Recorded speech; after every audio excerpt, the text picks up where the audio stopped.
ঘুম এটা প্রশংসনীয় ঘুম না।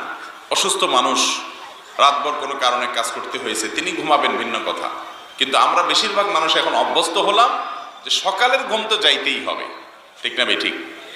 কাইলুলা হলো সুন্নত, দুপুরের ঘুম সেটা নাই। খেয়াল করেন সুন্নতগুলো কিভাবে একটা একটা করে সমাজ থেকে দূরে সরে। রাতে তাড়াতাড়ি শোয়া সুন্নত সেটা নাই, সকালে জেগে থাকা সুন্নত সেটাও নাই, আবার দুপুরে ঘুম সেটাও নাই, মানে সব উলট পালট।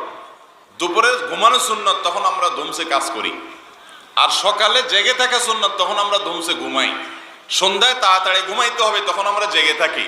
ভোরে তাড়াতাড়ি উঠতে হবে, তখন আমরা ঘুমায় থাকি।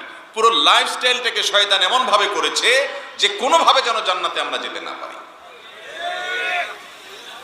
এটা যদি আমরা বুঝতে পারি এবং সেটাকে আমলে আনতে পারি তাহলে কাজ হবে। আমার কথা ঠিক বললে লাভ নেই। আমল করার চেষ্টা করবো তো ইনশাআল্লাহ।